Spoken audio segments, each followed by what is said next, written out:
want to thank them very much for being here.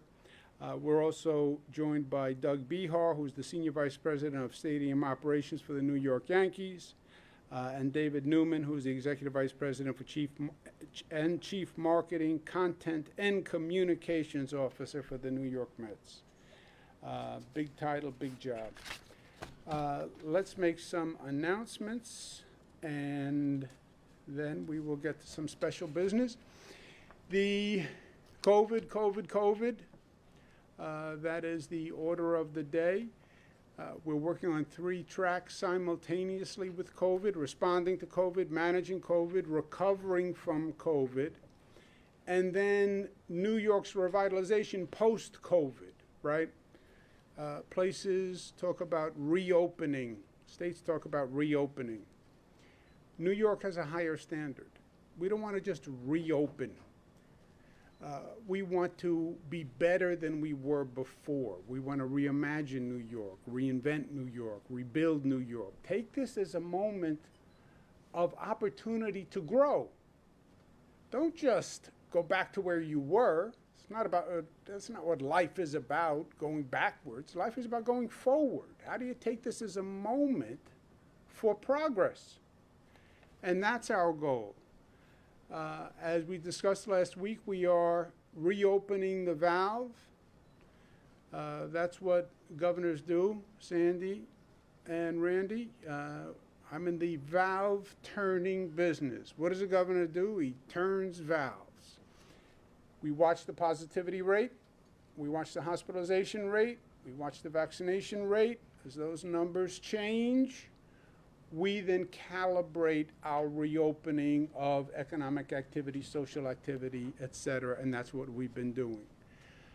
Even while we're doing that, we continue to watch the numbers every day.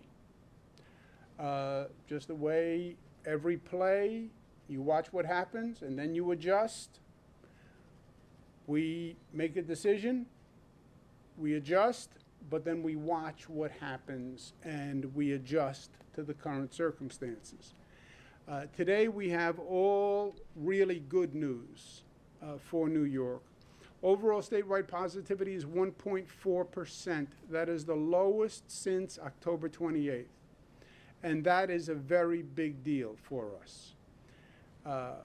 October 28th means before November, obviously, and well before what we called the holiday surge. If you remember, Thanksgiving started the holiday season, and we warned New Yorkers, be careful about the holiday season, more socialization, more activity, you're going to start to visit people, and it's going to go up, and the infection rate went up.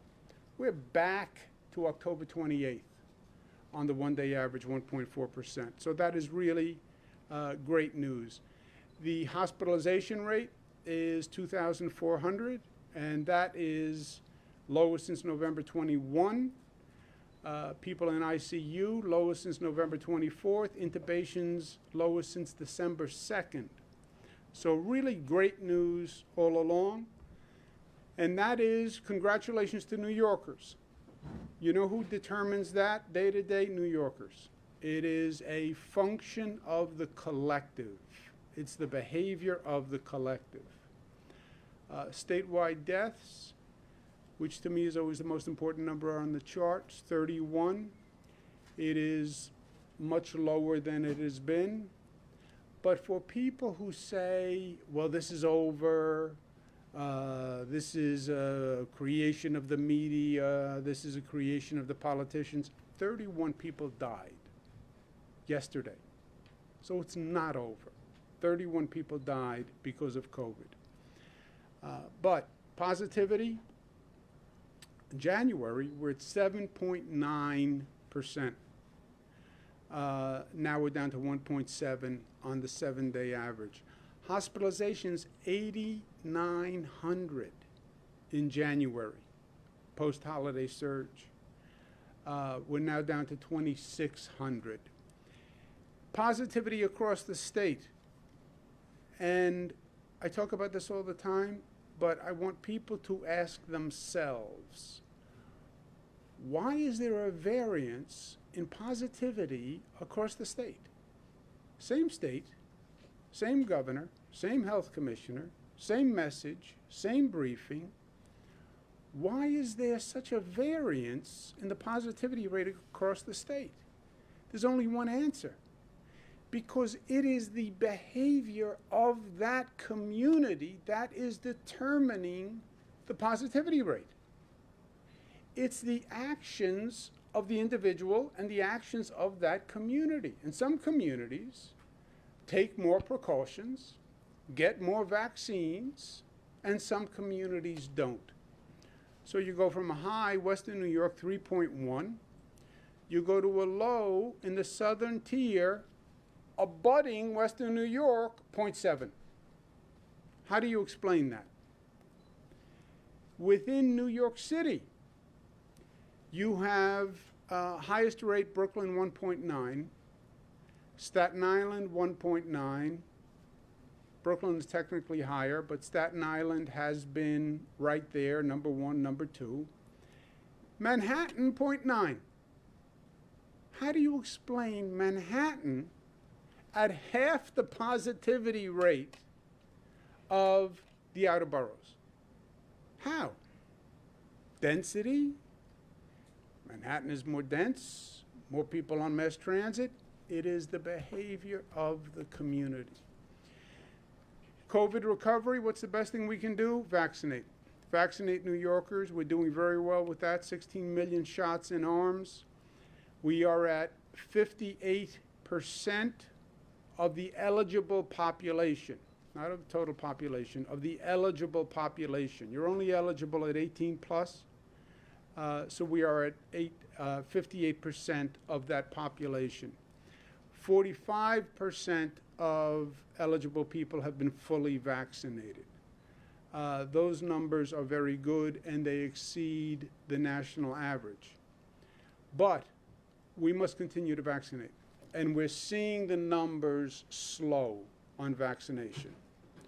And if there's one dial that gives me pause, it is the number of people coming in to get vaccinated has dropped, despite the fact that it is now much easier to get vaccinated. You don't have to make an appointment. It's walk-in.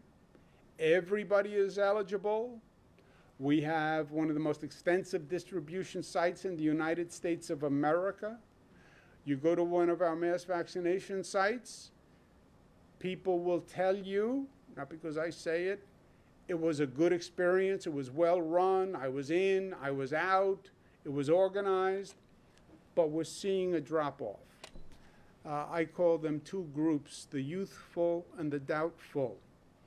Youthful, because in truth they have been less of an emphasis all through this. They have not been eligible as soon as the older people were eligible. They just were eligible a few weeks ago. And the attitude all along has been, I'm young and I'm strong, I can get the vaccine and I'm going to be fine. Only old people have to worry about it. And the doubtful, we were just chatting about it. Vaccine hesitancy. I don't like the word hesitancy. It's distrust. I don't trust the vaccine. I don't know what's in it. I don't know what the long-term ramifications are. I don't believe it. Government says do it. I doubt government. I distrust government. So those are the two groups we're working on. But the arrows are pointed in the right direction. Vaccines are going up. Positivity is going down. We announced a major reopening. We did it in concert with New Jersey and Connecticut because we are a tri-state region. If you ask Mr. Alderson and Mr. Levine, they'll say we get people from New Jersey, we get people from Connecticut. We operate on a tri-state basis. Yes, we're in New York, but that's not how the region functions. So we've been functioning to the best we can, coordinating with New Jersey, Connecticut. And we have dramatically lifted capacity, basically to the CDC social distancing guidelines. That's really the capacity restriction that remains, the 6 feet social distancing. Broadway tickets go on sale today at 100% capacity for theaters. The shows open September 14th. That's a function of how Broadway operates, obviously. They have to have a play to put on, and they're in the process of doing that, but the tickets go on sale tomorrow. But let's talk baseball. The crowd makes the game, Ty Cobb. And everybody will tell you that it's a different experience with the crowd. And I think Mr. Alderson and Mr. Levine can expand, but the crowd energizes. The crowd brings the rhythm. The crowd brings the dynamic into the stadium, right? So much of sports, they talk about momentum. And the crowd is part of that momentum. They build it, you know. And great teams will say that one of their greatest assets are their fan base. And when the fans are with them and the fans are cheering, it's a totally different feeling. And it gets your energy up and it gets your adrenaline up. So they're part of the game, especially a New York crowd. Because New Yorkers are not a shy crowd. You know, they don't sit there and clap politely. You know, they let you know that they're there. And they're in the game. So that's important. So for baseball reopening May 19th, two different categories. Not Yankees, Mets, vaccinated, unvaccinated. Vaccinated people, normal capacity, normal seating for people who are vaccinated. Sit next to each other in a section, sit next to your friends, sit next to your family, just normal capacity, normal seating. Vaccinated families who have a child 16 under who's not eligible, that child can be seated with the family. We ask them to wear masks, but you attend the ball game like you attended the ball game 2 years ago. For unvaccinated people, the 6-foot distancing applies with masks, and that comes out to roughly 33% in those sections capacity for unvaccinated people, okay? So if you're vaccinated, that's one category. You're unvaccinated, that's another category. No testing, but if you're vaccinated, you have the Excelsior Pass, you have proof of vaccination, and that will determine where you sit. Added advantage. Mets, Yankees, and the New York State Department of Health are going to team up.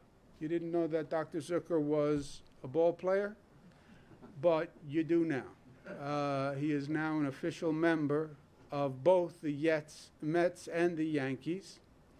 Doesn't strike you as a ball player. He's stronger and more agile than you may appear, and he's younger than his years also. So he's an official member of the team, and they have teamed up. You can get a vaccine at the game. You're going to the game, we will set up at the game a facility. As you're going in, come a little bit early and get your vaccine at the game. You're going to the game anyway. It's on your way. Stop and get a vaccine. And if you get a vaccine, you get a free ticket to a Yankees or a Mets game. So, you get a vaccine, it's convenient, you're going there anyway. Thanks to the generosity of the Yankees and the Mets, if you get a vaccine, they will give you a free ticket to the game. And next time you go to the game and you're vaccinated, you can enjoy the game sitting next to your friends, sitting next to your family, which to me is a big part of the enjoyment of the game. We call that a New York home run. It's smart. It recognizes the civic responsibility of all of us. It's generous It's convenient, and it's another good, easy reason and reminder that we all have to get a vaccine. And why do we get a vaccine? Because at the end of the day, we're Yankees fans, we're Mets fans, but we're all on the same team on this one. We're all on the New York team. There's no I in team, they say. I get a vaccine to protect you, and you get a vaccine to protect me. And the way a team plays together, and you win together or you lose together, with this COVID, we either win together or we lose together. It is that simple. We, collective we, either get the vaccine as a society or we don't get the vaccine. There is no me here. It's about we, and we have to do it. And what New Yorkers have been great at through COVID, great, is acting as one, acting as a smart, unified group. I want to thank the Mets and the Yankees from the bottom of my heart. It's a pain in the neck for them to operate this, vaccinated and unvaccinated. The gentlemen who run the stadiums are here. It's not easy to do this. Nobody's done this before. Nobody's done any of this before, let's be honest. And I want to thank them for the generosity of offering a free ticket to the game. I want to thank them for allowing the vaccine center to be set up at the stadium. And I want to thank them for their cooperation. They didn't have to do it. It's not easy to do. But it's truly the New York spirit, and it is the team spirit.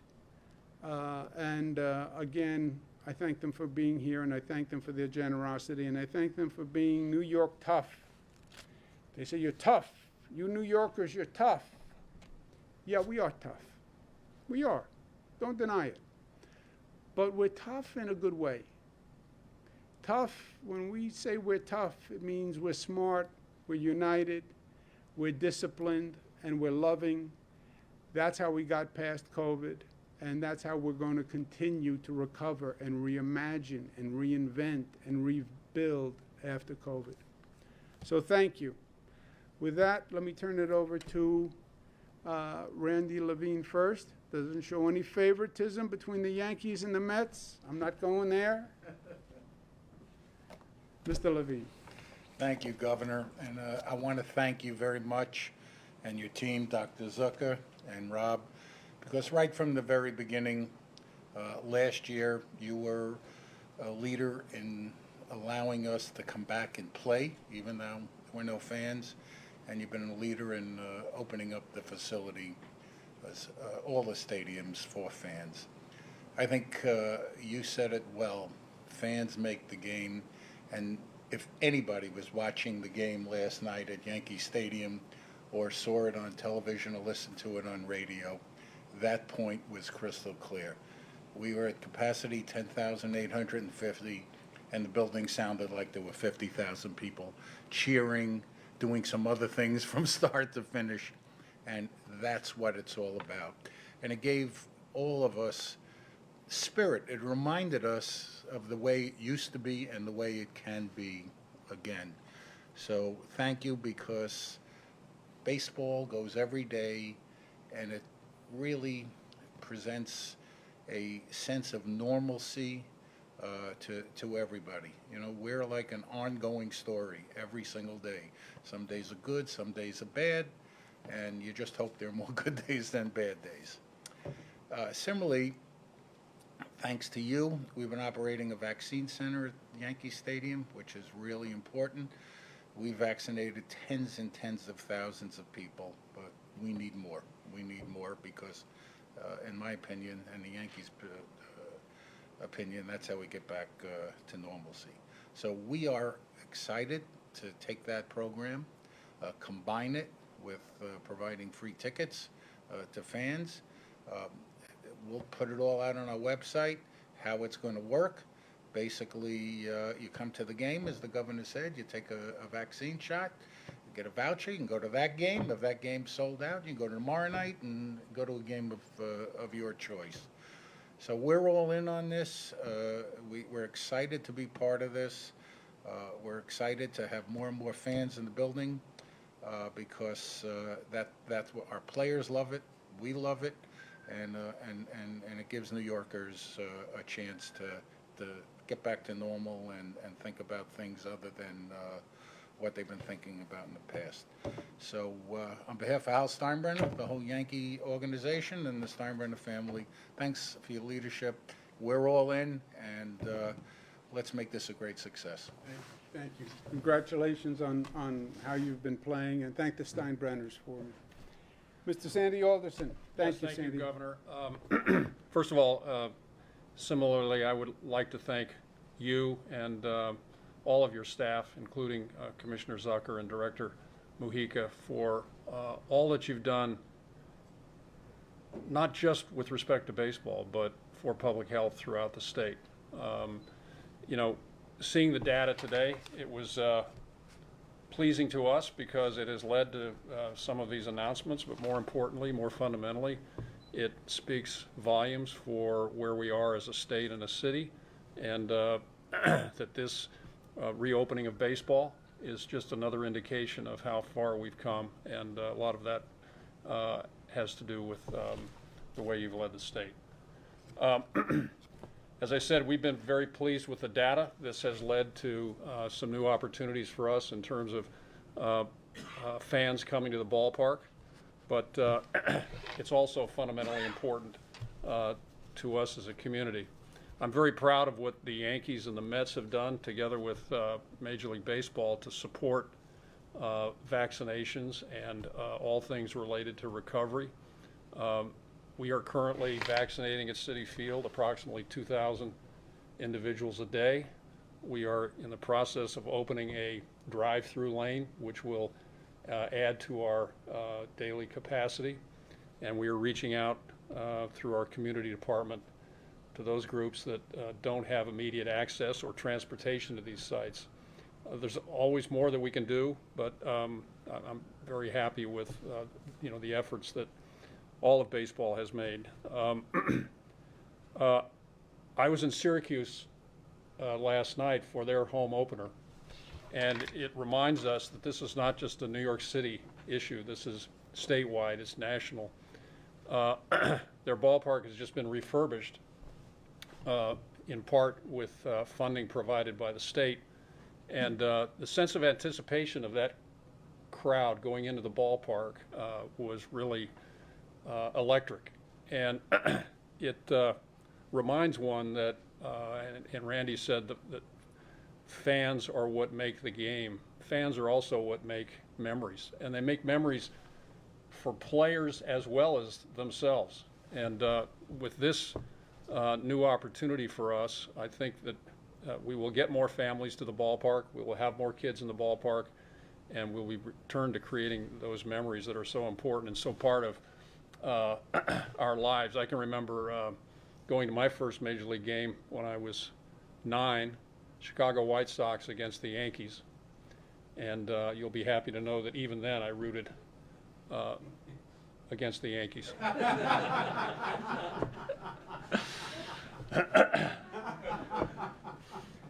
In any event, that's a memory that has stuck with me for 60 or 65 years, whatever the number is, and those are indelible. And what today means is that we can begin more extensively to create those memories again. And so, again, Governor, I want to thank you for your role in this, and on behalf of all Mets fans, thank you. Thank you, Mr. Alderson. Well, consistency matters in life, 60 years. And also thank you for what you did in Syracuse. That's a big deal. We worked cooperatively on rebuilding a stadium up there, and it's very, very important to the people in Syracuse. So thank you for that, and thank you for going. We also will be giving away Yankee tickets. Okay, we're going to end this now. Any questions for Randy or for Sandy on this topic while they have Mr. Behar and Mr. Newman who could help them answer questions? Yes, I have a question regarding capacity. Given that this is outdoors, and I happened to go to the game last night, and you know, you show proof of vaccination, you show proof of a test, you get your temperature taken, they ask you for ID. This is an open venue. Why wouldn't you go to 50 or 100% capacity? Well, what we have for, you could be at 100% if you have all vaccinated people. We're doing away with the testing requirement, which was quite burdensome. But if you had, theoretically, if you had 100% vaccinated, you could fill the entire stadium with 100% vaccinated. Vaccinated, it's full capacity.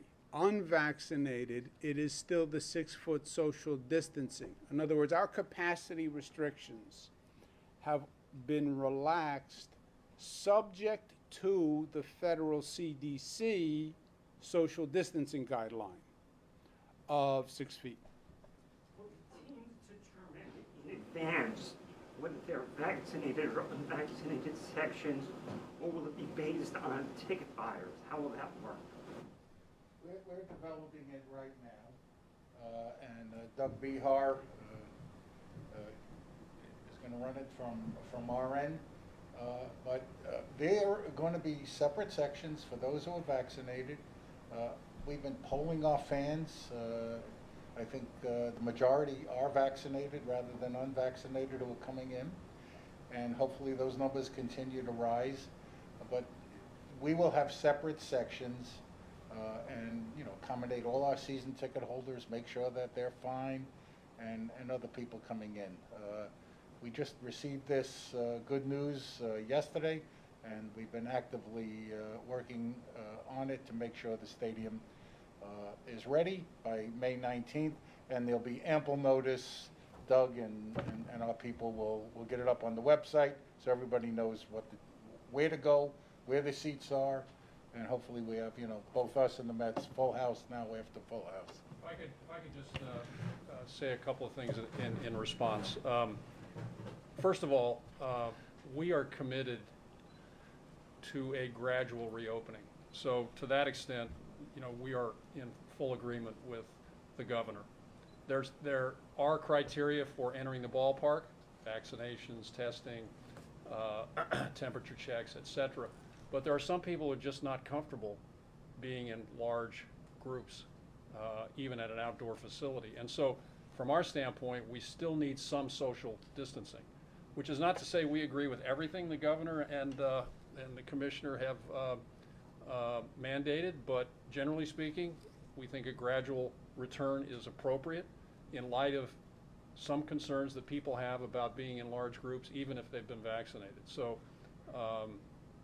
we're working toward full capacity, of course, but you know, we're happy with where we are and where we're going. For Sandy and Randy, what percentage? If I buy a ticket, do I buy a specific section, or do you put me in a section based on my status? Yes, so we're limited to right now, we're limited to about 8,500 tickets. If you take out the holds for visiting team and so forth, we're down to about 8,000.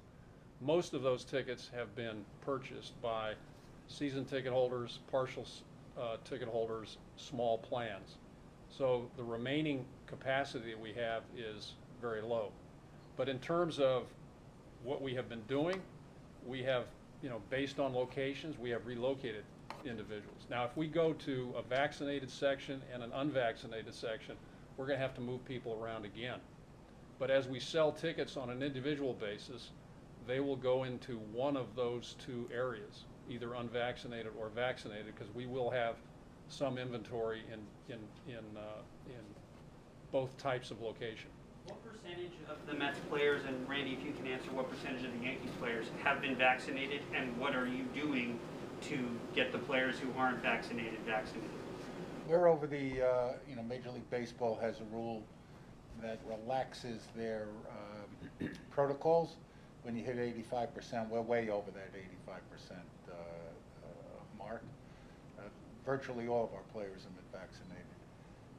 And just to answer the question before, season ticket holders, have been, will continue to be accommodated. But under the new regime, when you buy a ticket, you'll know if you're vaccinated where that ticket is, where you can go, and if you're unvaccinated, you'll know where you can go. So our percentage right now is about 77%, so we're under that 85. We continue to work on it. At this point, it's a case-by-case, individual-by-individual campaign on our part. We continue to provide education, and as time passes, we get one or two more, every few days. But we're not at that level yet, and we see the kind of resistance within the framework of the team that we see publicly, and all of the same reasons are being made to us by them as we see in the public domain. Can you clarify what the mask rules will be come May 19th? Everyone is still Everyone required? wears a mask. Everyone wears a mask? If somebody gets a shot at a game, when and where will their next shot be scheduled? Is that 3 weeks later at another game? What if that game's sold out? What's the process there? We're planning, this starts May 19th, we're planning to have enough J&J to do one shot. Johnson & Johnson. It'll be Johnson & Johnson. Yes. Okay. Let me make one point before these gentlemen leave. We talk about COVID for many months. We had COVID restrictions. I think what we're doing now are facilitations because the main resistance now is people's own fears and people's comfort level. And when you have a set of rules and protocols in place where people feel comfortable, I think it's going to have more people attending games. I think more people will go to restaurants. I think more people will go to museums if they know they are safe when they go there. You're vaccinated, you're going to sit with only vaccinated people. I think that's actually going to increase the public acceptance level of doing this. Because the main obstacle now on reopening is not government says this, government says that. It's what you think and what you feel. And you want to be safe, and you want your family to be safe, and you want your children to be safe. So if they know this ballpark is a safe arena, and the person they're going to be sitting next to is vaccinated if they're vaccinated, and if they're not if they're unvaccinated, there's not going to be anyone for 6 feet, I think that makes them feel better and more willing to go to a ball game. So I don't see them as restrictions. I see them as facilitations as people start to become more comfortable doing things they used to do. Let's give a round of applause to Sandy Alderson and Randy Levine. Thank you very much for being here. Mr. Behar, thank you. Mr. Newman, thank you. I'll be back.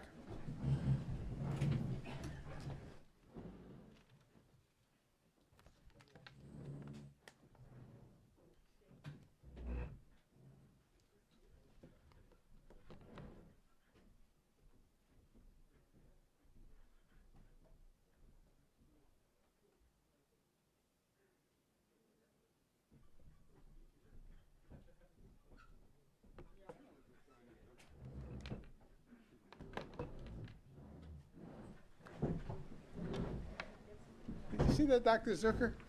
I said that he's now a member of the Yankees and the Mets. He wanted to lead with the team. That team spirit is strong. Let's take a couple of questions. Dr. Zucker, can I ask you a question about the New York Times report that came out a few days ago? It said that the governor's senior aides prevented a scientific paper from publishing. They delayed the release of an audit on those nursing home deaths by months, and that they prevented or blocked your department from sending letters to state lawmakers. I guess just point straight up question here.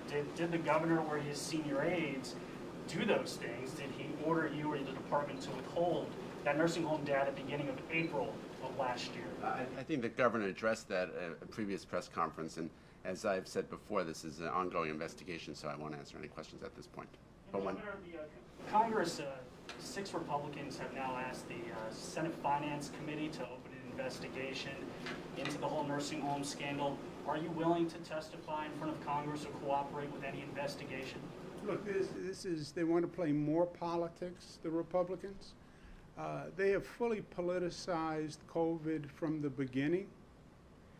That's where this all started, with the federal government's politicalization of COVID. They were in denial of COVID. You had the President of the United States who said it wasn't a problem, it was going to go away, we were going to reopen by April.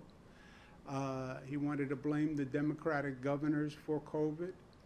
He did blame the Democratic governors for COVID. At the presidential conventions last year, I got up and condemned the federal government and the Republican Party for their lack of leadership on COVID. The president tweeted 31 times against me.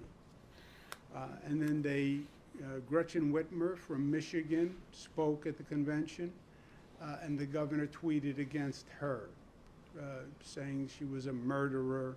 Same thing with other Democratic governors. They then seized on nursing homes as an issue, because nursing homes were ground zero for COVID, for obvious reasons, all across the nation. And they've continued to politicize it, because they don't want to accept responsibility for what happened. They're still in denial, they're still pointing fingers, they've learned absolutely nothing. And when you politicize public health and medical decisions, you are on a very dangerous course, my friend.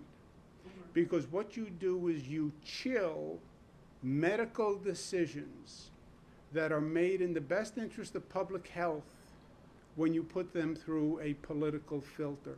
And that's what this federal government did. It was never about public health. It was never about doctors and science. It was all spin and all politics, and it still is. With respect, Governor, you've been accused of doing the exact same thing, because you have said that the reason why you did not provide the data was because you feared that data would be used politically against you. So No. did you also... Don't tell me what I said. Okay. The Republicans politicized an order, a health order, that was put out by the State Department of Health on March 25th, which was, from a medical point of view, smart. They wanted to blame nursing home deaths on that order. They then wanted to blame a report that clearly said how COVID got into nursing homes, had nothing to do with March 25th. They have taken every attempt to politicize it and blame Democratic states. They then not only politicized it, they tried to criminalize it. And the president has the Department of Justice started an investigation against those Democratic states. How frightening is that?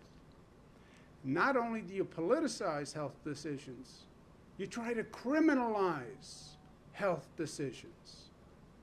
That's not the United States of America. Mayor de Blasio is effectively canceling Columbus Day. Do you support that decision? What are your thoughts on it? Let me give you a shocker. Are you ready for a shocker? Please. I disagree with you. I know you're taken aback. Look, cities have certain authority, and a city can declare a city holiday. Buffalo can, New York City can, other cities can. When it comes to appreciating and respecting indigenous people, I agree 100%. When you look at what has happened to the indigenous people in this country, it's a shame. They deserve much more than a holiday. I would support a holiday. They deserve more than a holiday. When I was HUD's secretary, one of the things HUD did was provided housing on Native American reservations. And I visited dozens of them. You know, the poorest places in the United States of America are Native American reservations. I spent time on the Pine Ridge Indian Reservation, 75% unemployment, fetal alcohol syndrome, some of the worst conditions. What we did to the Native Americans, we gave them reservations. You know what the reservations were? The land that nobody else wanted. We took what we wanted and the unusable land, the less valuable land, that became reservations. And I've seen it firsthand all across the country. I have tremendous respect for the Native American people and the Native American culture. Visited the Tlingit Haida tribe in Alaska and was given an honorary name of Ankadaksin. So I've done a lot of work with the Native American community. I support an indigenous peoples holiday. But I also support Columbus Day. And you can have an Indigenous Peoples Day without intruding on Columbus Day. And that is the spirit of New York. Columbus Day is a day where we celebrate the Italian-American contribution to this state. And by the way, it's not either or. We're not drawing lines and dividing. We're trying to do the opposite. We're the collective. We celebrate all. We celebrate the Jewish contribution, salute to Israel. Let's have a Greek parade. Let's have an Italian parade. Let's have an Asian American parade. Celebrate everyone. You don't have to exclude Italians to celebrate indigenous people. And why would you want to? Now look, you may accuse me of being biased. I come from Italian-American heritage, as do many people in this city and in this state. And why do you feel the need to diminish the Italian-American contribution to recognize the indigenous people contribution? It's not one or the other.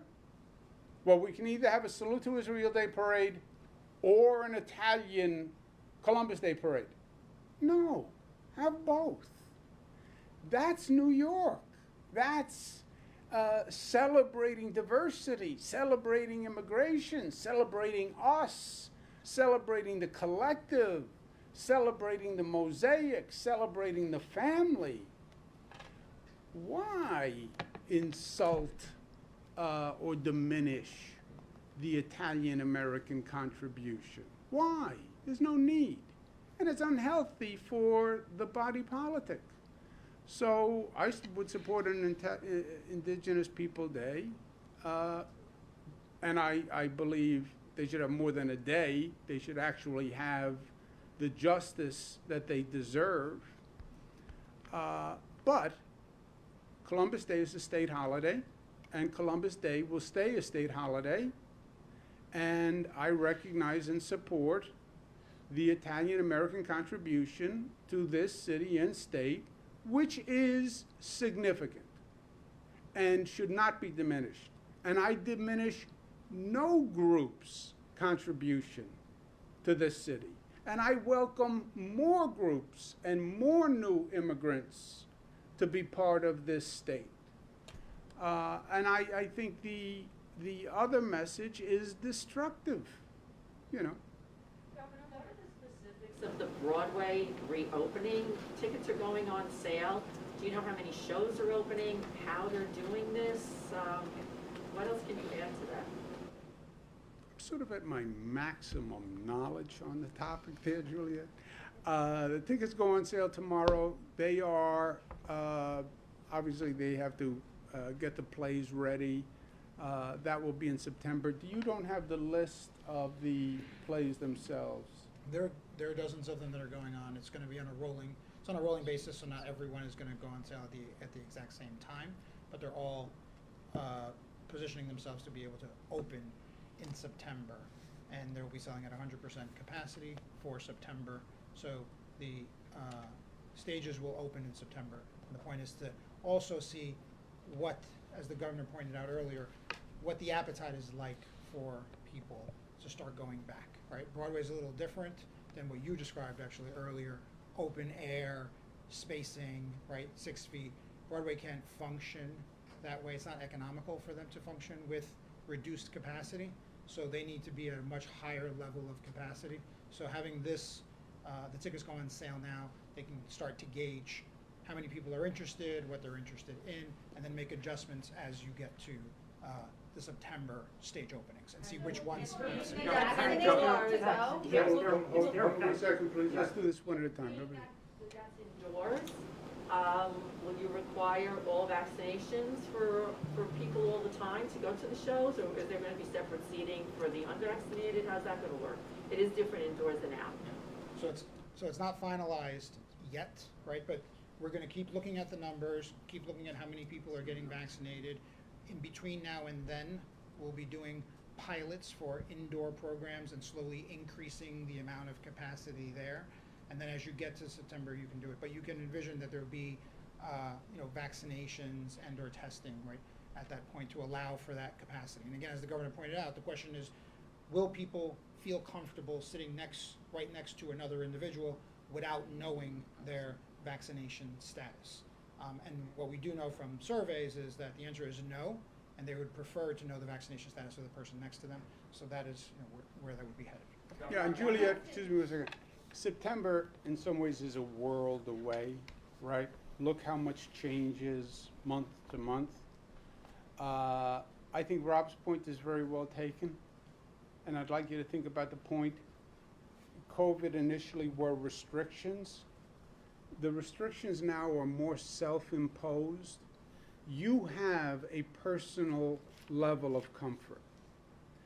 You will take the subway or you won't take the subway. You'll ride a bus or you won't ride a bus. You'll go to a movie theater or you won't go to a movie theater.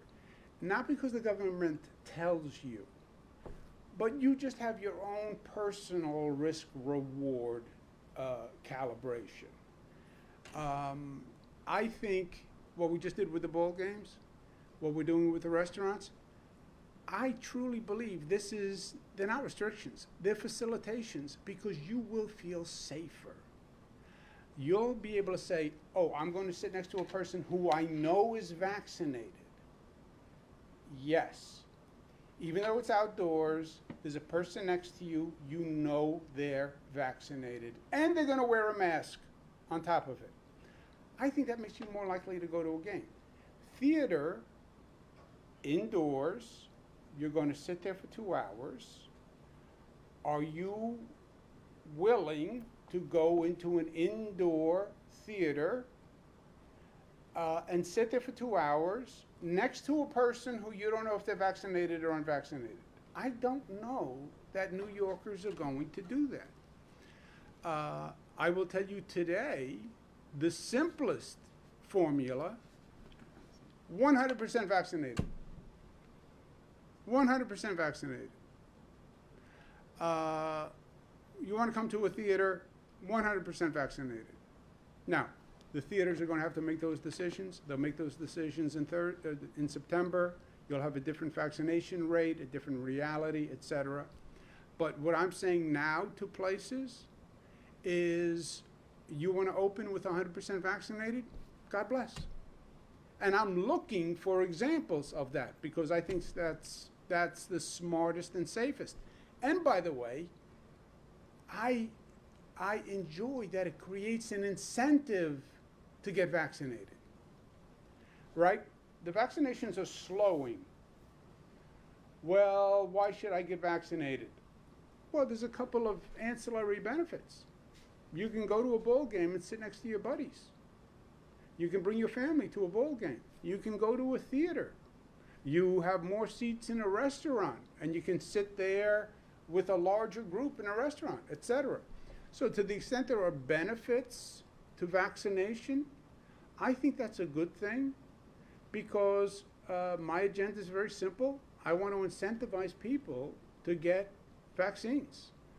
Free ticket? Yes, we're trying to incentivize vaccines. Just to back up for a second so we're clear, there is a Columbus Day because it is a state holiday. So every city, that applies to every city. There's a Columbus Day statewide. Governor, I wanted to ask ask you about the comments you had on the MTA the other day? You said you've ridden the subway and you were scared. You famously don't ride the subway. So can you tell us, one, when was the last time you rode the subway? And then two, with subways reopening, they closed down a year ago, in large part because of the homelessness issue. But in my reporting, I haven't seen this situation underground improve very much over the last year, whether it's from affordable housing, mental health, addiction treatment. You've worked on this issue for decades, and people are raising questions as to what you have to show for it. So what is your plan going forward to help this crisis? And back to the subway question, when was the last time you rode? First, let's separate the issues. You have not seen an improvement in the subway system in terms of the number of homeless and cleanliness over the past few months? I don't think you're noticing any reduction in the amount of people who are relying on the system for shelter regardless of the shutdown.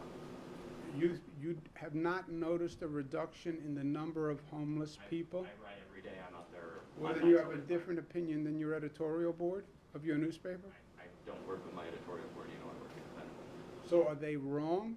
It's entirely possible. Okay. Are most New Yorkers wrong who say in surveys they've seen a reduction in the number of homeless and they believe it's cleaner? Are you saying that I'm saying that it's still a problem. That's not what you said. I'm saying that it's still a problem. I don't want to give you a tough time.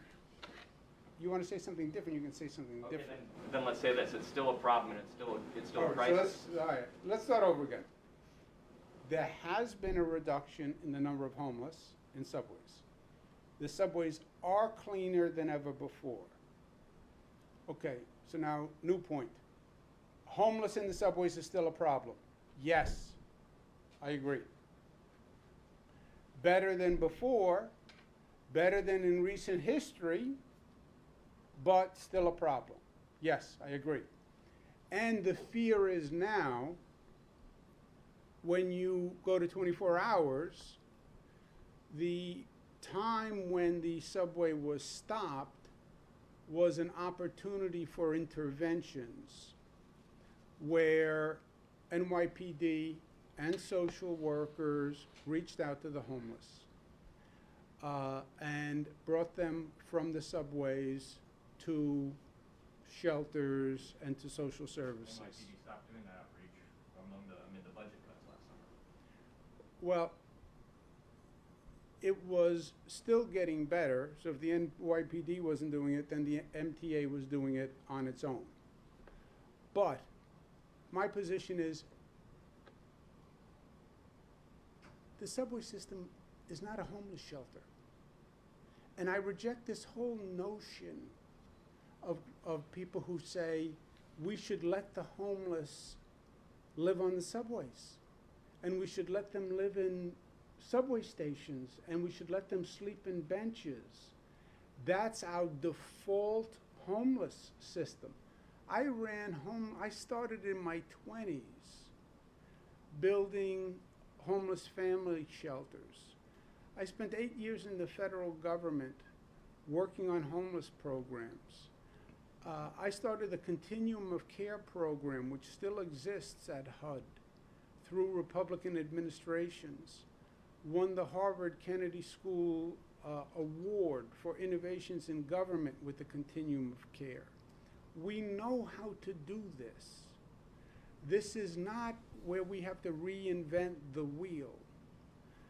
People should not sleep in the subways.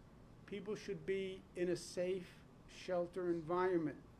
People need incentives to leave the subway and support to leave the subway.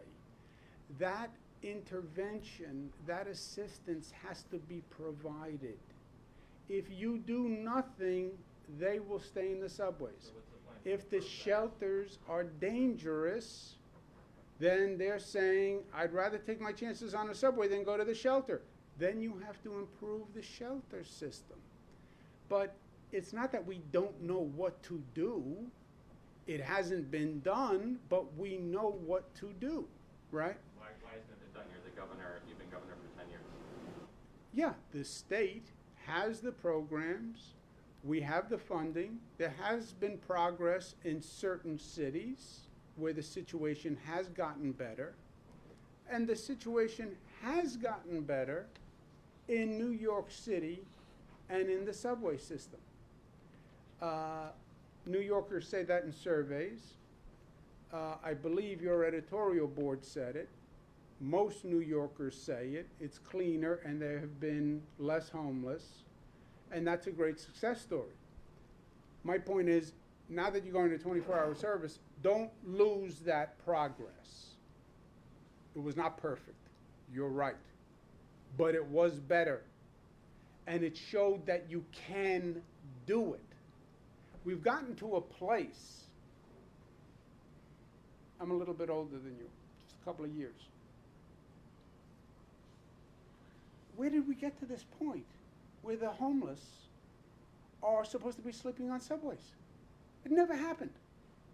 Never happened. We were talking about the subways in the quote-unquote old days. You rode the subways in the 70s. They were dangerous. There were chain snatchers. There were muggings.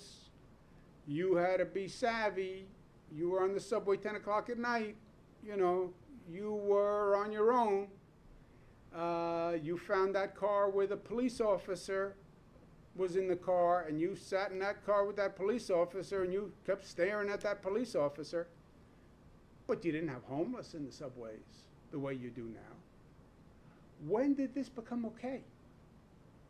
And when did we, the collective, decide that this was okay? It just happened over time. People sort of gave up. This is how we treat people? They sleep in a subway station and we say, okay, that's okay? No, I don't accept it. I don't accept it. Well, what do? Run safe shelters. Run safe shelters. What do the people say to you when you go up to them in the subway system? What do they say to me? What do they say to the outreach worker? I don't want to go to a shelter. Shelters are dangerous. I'd rather sleep here on a bench. It's safer than the shelter system. That's what they say. You hear it all the time. Run a safe shelter system. I did it in the federal government. Visited every state in the United States and reviewed their shelter system. It is entirely doable. It has to be done, but it's entirely doable. And now in this snapshot on time where we just showed progress, we can't go back. What the MTA is saying is, we need the NYPD in the subways. I quoted a former police commissioner, the subways are the canary in the coal mine for crime. It starts in the subways first. It has. It did. It's now on the streets. We need the NYPD. We need the same intervention. You're not going to stop the trains, so you don't have that interval. But I argue you can do it without the interval. You just have to be willing to do it. And when was the last time you rode the system? I, as governor, don't really ride the system as a commuter. Subway system doesn't really go to Albany.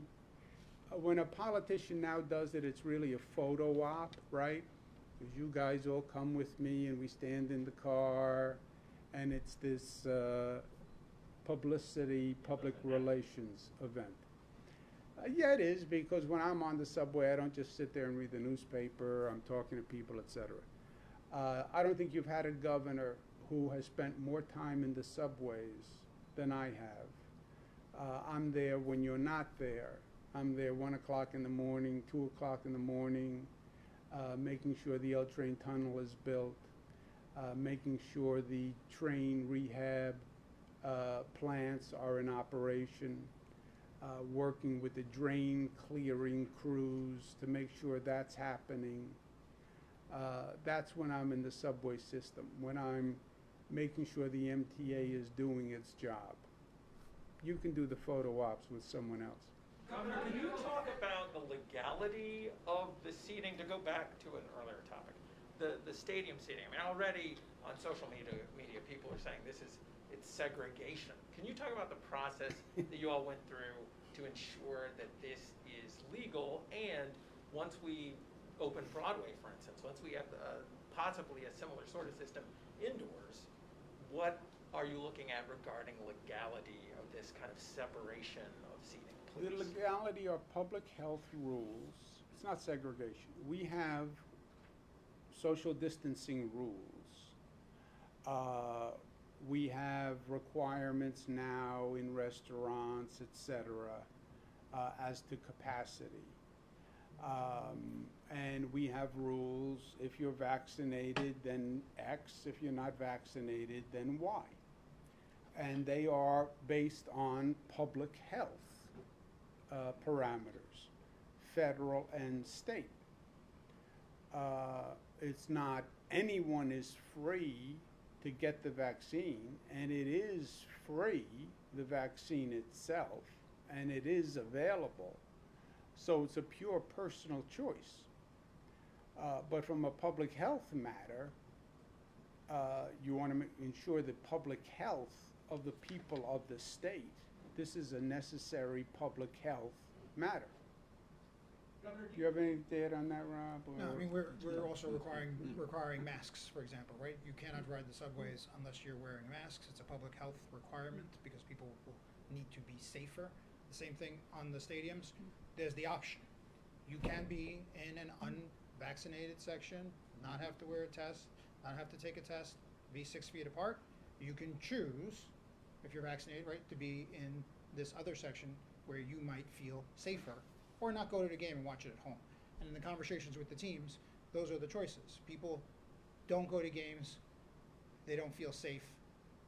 Their view was they'll feel safer, right, if you have this option. That's why they're promoting it also with giving away the free tickets, because it's in their interest to have more and more people vaccinated, and then all of these venues will be safer. I swear I'm saying this as open-mindedly as I can, but can you see how someone might, as has been done already, say this is separate but equal treatment? No, you have no right to have to sit next to another person. That's what it comes down to. If you're in an unvaccinated section, there's nobody sitting next to you. If you're in a vaccinated section, somebody's sitting next to you. So you'd have to argue, no, I demand a seat where someone is sitting next to me, and you're infringing on my right by not allowing me to sit next to someone. You can sit next to someone anywhere you want, but in a stadium with a person who doesn't know you, and you are unvaccinated and you could infect them, then you don't have anyone sitting next to you. You want to have someone sitting next to you, get a vaccine. What is the complaint? I don't want the seat next to me empty? Go ahead, Rob. Yeah, I mean, there have always been capacity restrictions, right? Pre-COVID, every restaurant, every facility has capacity restrictions that are related to fire code, how you can exit quickly and safely. You can't jam. It's not unlimited. Put as many people in a building, put as many people in a room as you want. No, because the fire codes say you have to be limited to this amount of people so you can exit the building quickly. The same applies for the health rules. It's the same thing. It's safer with this many people. This is the air circulation. That's what the science shows. And all of our guidance is coming from the CDC. So that's what this is all is based on, and that's why the restrictions also are changing over time, right? As the disease evolves, as the science evolves. Yeah, it's a federal rule that says 6 feet, right? That's the CDC. That's why you don't have anyone sitting next to you. That's why you have a distance right now. Now you could say, I don't like the distance, I want to sit right up and rub elbows. Yeah, but the CDC says 6 feet is the social distancing. If you're vaccinated, we're saying we're going to relax the 6 foot rule in essence because you're vaccinated. And the theory of the CDC rule is keep people separate, they can infect one another. Yeah, but if they're both vaccinated, we're saying, and they're both wearing masks, there's not a risk of infection, therefore we're going to let them sit together. But by the way, it's not like the sections are gonna be, you get a good seat, I get a bad seat. You know what I mean? It's not like you get the nosebleed seat because you're unvaccinated and the vaccinated people get the better seats. Doesn't work that way. Governor, what do you make of Sheldon Silver getting out of prison? Do you feel like he served enough of his sentence? What kind of a message does it send? And I'm curious what you make of Elise Stefanik's ascendancy within the National Party and what that says about where the National GOP is. The decision on Sheldon Silver was a judicial decision. I'll leave it up to them. That was their decision. Look, I think the GOP learned nothing from Donald Trump and learned nothing from their loss. I think they are still continuing with their hyper-conservative, divisive politics. And I think that mean-spirited, hyper-conservative mentality is not representative of the United States of America. Let's take one more. Let's take two more. Andrew and Pete, go ahead. Do you have a planned end date for either the Javits Center or any of the state-run sites? The reason I ask is that yesterday, President Biden said that FEMA would be moving towards downscaling or eliminating the mega sites given the drop in demand. Are you looking at that same reality with the Javits Center or any of the state-run sites, and when might that be? We are currently looking at a reduction in the demand for vaccines. That is concerning to me. We're at about 60% first shots, okay? 58. You want to say herd immunity, which some people say is unreachable, is 75, 80, 70. What's their last number for herd immunity? 70, 75. 70, 75. I'm not willing to give up. I'm not willing to give up. I talk about the two groups, the youthful, the doubtful. Rob is on the CUNY board. Something like only 19% of the CUNY students have gotten a vaccine. How can that be? Well, that's the youthful. I think we can do more. I think we have to get more creative. Today is creative. It's an incentive. You get a free ticket. We're going to have more incentives for people to get a vaccine. I think you have a hardcore, no how, no way, anti-vaxxer mentality. But I think there are some people who still, I don't think it's really necessary, but I'm not really adamantly opposed. And I think we can still appeal to more. I think we have to do better. But aren't they more likely to go to their neighborhood pharmacy than to the Javits Center? That's what the White House is saying, that we got to get it more into the communities. So are you looking at closing down the state Well, mass they're sites? saying something different, the feds.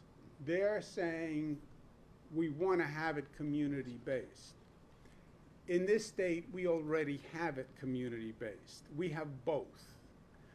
We had probably the most extensive network in the country.